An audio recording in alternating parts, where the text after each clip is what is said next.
नमस्कार दोस्तों, मैं हूं जोगिंदर बीरवाल और अभी मैं एक बड़ा मुद्दा जो है वो लेकर आया हूं। आपने अक्सर देखा होगा कि सोशल मीडिया के जितने भी प्लेटफॉर्म्स हैं, चाहे वो ट्विटर है, चाहे फेसबुक है, चाहे इंस्टाग्राम है या व्हाट्सएप है, उनके ऊपर क्या किया जाए। एक ऐसा गिरोह जो है वो सक्रिय हो चुका है और उस गिरोह ने उन लोगों को टारगेट बनाना शुरू कर दिया है जो उस फ्रेंड लिस्ट में हैं।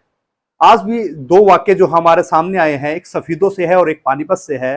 हम उन से भी आपको रूबरू करवाएंगे, टेलीफोन पर उनसे भी बात की जाएगी। तो अब मैं आपको बता दूं कि जैसे किसी को मोबाइल को या फेसबुक आईडी को हैक कर लिया जाता है, जिसमें उसमें फ्रेंड लिस्ट में जो भी नाम होते हैं और जो फोटो उस फेसबुक पर लगी होती है, उसको वो फोटो जो है अपने व्हाट्सएप पे लगाकर पैसे की जो है वो डिमांड की जाती है। आज हमारे पास भी एक हमारे चित परिचित जो सदस्य थे पानीपत से, तो उनके नाम से हमारे पास मैसेज आते हैं और वो एक डिमांड रखी जाती है कि 6-7 बजे तक हमारे को 6,000 रुपये चाहिए। और कहीं ना कहीं उनको ये था कि ये उनका चित परिचित है, रिश्तेदार है, रिलेटिव्स है या फ्रेंड सर्कल में है, तो हमारे को ये पैसा दे देंगे। लेकिन कहीं ना कहीं एक बहुत बड़ा ये गिरोह जो है सक्रिय है। हालांकि पुलिस प्रशासन जो लगातार कहता है कि साइबर क्राइम जो है वो बढ़ता जा रहा है, उस पर अंकुश लगाने की हम भरपूर कोशिश कर रहे हैं, उनको ट्रैक किया जा रहा है, लेकिन फिर भी ज्यादा से ज्यादा लोगों को जो है वो शिकार होना पड़ रहा है। और आज ऐसे ही वाकया मैं पानीपत का बताता हूं कि हमारे चाहने वाले थे, उनका फोटो जो है एक व्हाट्सएप पे लगाकर हमारे पास भेजा जाता है। उनको ये नहीं पता था कि आप जहां पर आप ये मैसेज भेज रहे हैं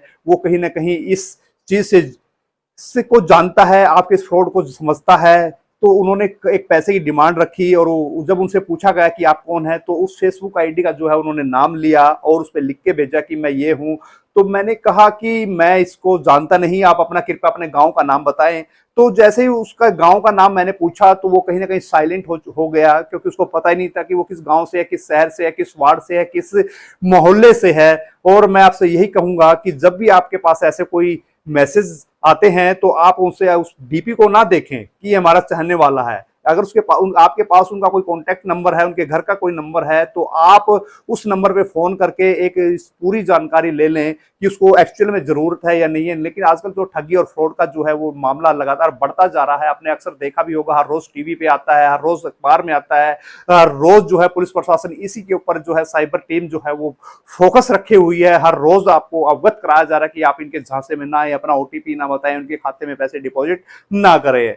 तो मैं आपसे पुनः एक बार फिर यही कहूंगा कि जब भी आपके पास कोई ऐसा मैसेज आता है, भले ही उसके नाम को वो, क्योंकि आईडी में नाम दिया होता है, उस नाम से वो कहीं ना कहीं एक तीर जो है वो साधने की कोशिश करते हैं। लेकिन आप अगर उसके बारे में आप पूरी डिटेल जानते हैं, उसके गांव के बारे में जानते हैं, उसके फैमिली के बारे में जानते हैं, तो आप उस मैसेज में ऐसे करके भेजें। और ऐसे ही अनाप शनाप तरीके से जो वो नंबर देते हैं, आप उसमें पेटीएम, गूगल पे या किसी भी तरह से आप उसको पैसे डिपॉजिट ना करें। तो आइए उस इंसान से जानते हैं जिसके साथ इस तरह की ठगी, उसकी फेसबुक आईडी या फोन को हैक करके इस चीज की घटना का अंजाम दिया। तो अभी हम पानीपत से हम उसको अपने साथ जोड़ रहे हैं दूसरे मोबाइल के ऊपर, और उनसे जानते हैं कि उसको कब पता चला कि इस तरह की घटना उसके साथ हो चुकी है, इस तरह से उसके जो फ्रेंड सर्कल हमको मैसेज भेजे जा रहे हैं। तो हमारे साथ जुड़े रहिएगा। हेलो। हाँ जी, नमस्कार जी मुकेश जी। हाँ जी, नमस्कार जी।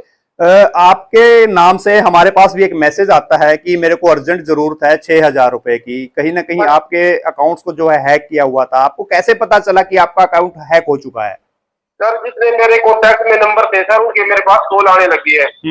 तो कह रहे आपने पैसे की जरूरत है क्या? मैंने कहा नहीं, मेरे कोई मैसेज नहीं डाला, मेरे को पैसे की कोई जरूरत नहीं है। ऐसे ऐसे मैसेज आने लगा, भाई मेरे घर से कोई बीमार है, वो है, ऐसे उन्होंने मैसेज डाले उन्होंने जी। ऐसे मेरे करके मेरे को पता चला इस बात का। भाई ऐसे मेरे को पता चला इस बात का। तो आपकी फोटो भी लगाई गई थी, नाम का भी पता था, तो कितने लोगों के फोन आए आपके पास? मेरे पास अब तक कम से कम 150 आदमियों के फोन आ चुके हैं जी। तो उसके बाद आपने क्या एक्शन लिया? किस तरह का आपने लोगों को भरोसा दिया कि मेरे को जरूरत नहीं है? मैंने पूरा एक लेटर बना के पूरा फेसबुक पे, व्हाट्सएप पे सबको मैंने लिख दिया है, भाई ये फ्रॉड है सारा। तो कोई मेरे कहने से कोई किसी को पैसे ना दे। अगर कोई देता है तो खुद जिम्मेदार रहेगा। हाँ, अगर कोई देता तो अपने खुद जिम्मेदार रहेगा जी। बल्कि 3-4 बंदों ने दे भी चुके हैं जी पैसे। 3-4 बंदे दे भी चुके हैं पैसे? हाँ जी।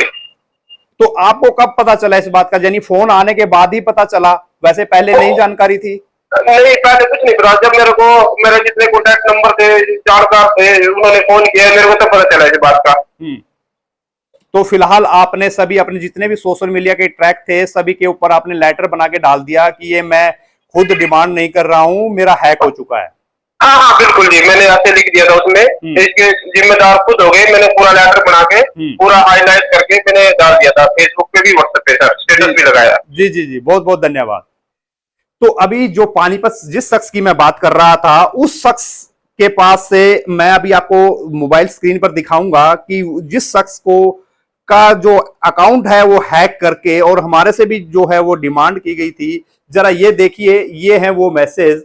पहले हेलो का आता है, उसके बाद जो है वो लगातार पैसे की डिमांड करता है और फिर ये 3-4 तरह के जो है वो मैसेज जो है वो उन्होंने दिए हुए थे। और जब मेरे पास खुद उनके मैसेज आते हैं और फिर कहते हैं, और जब मैंने उनके गांव का नाम पूछा तो वो कहीं ना कहीं झिझक गया, संशय में पड़ गया, क्योंकि नाम का तो फेसबुक आईडी में पता चल गया और उस चीज के बहाने ही वो पैसे ऐंठना शुरू कर रहा था। लेकिन जैसे ही मैंने उसके गांव का नाम पूछा, लेकिन वो मजबूर हो गया, उसको पता ही नहीं था कि उसका गांव कौन सा है और उसके बाद उसके जो है मैसेज आने बंद हो गए।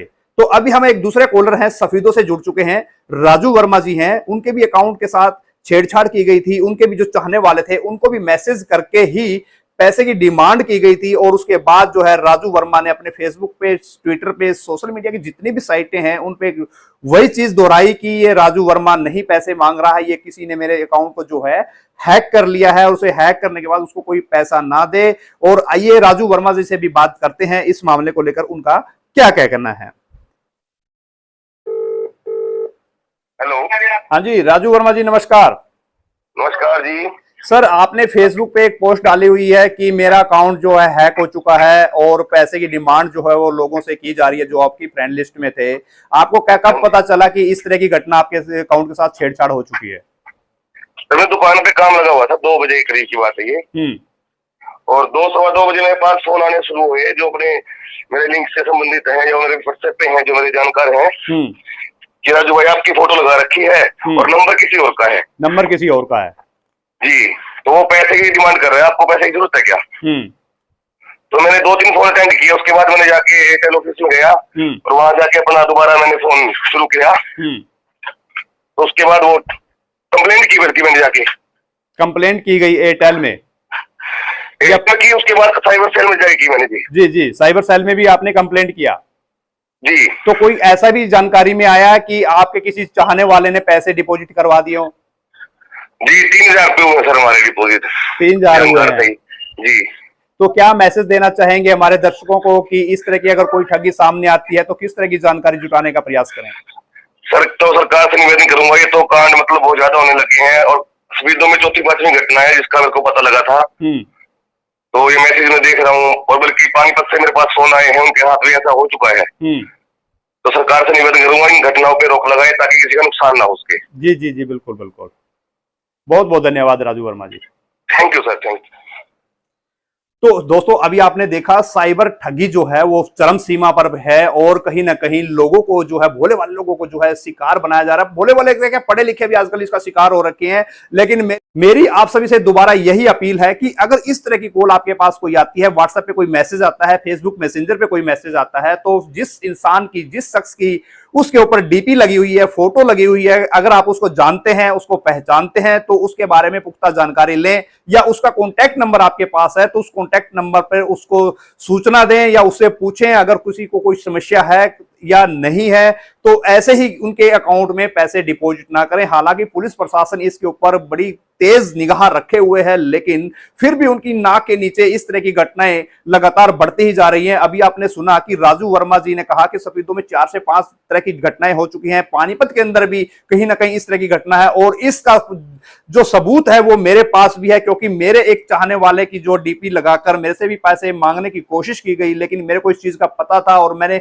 अपनी जागरूकता दिखाई और उससे पूछा कि नाम तो भले ही आप मुकेश बता रहे हैं, लेकिन इसके गांव का नाम कौन सा है। अगर वो गांव का नाम बताता तो मैं पूछता उसका मोहल्ला कौन सा है, उसके परिवार में माता पिता कौन है, तो कहीं ना कहीं उस जानकारी में जितना शातिर वो ठग है तो उतना ही शातिर हमारे को भी होना पड़ेगा, तब हम अपने पैसे को बचा सकते हैं। और कहीं ना कहीं अगर किसी के साथ इस तरह की घटना होती है तो पुलिस प्रशासन की सहायता जरूर ली जाए और ऐसे ही अनाप शनाप तरीके से किसी को पैसे डिपॉजिट ना किए जाए। तो फिर मिलते हैं एक नई अपडेट के साथ, तब तक के लिए धन्यवाद। जय हिंद, जय भारत।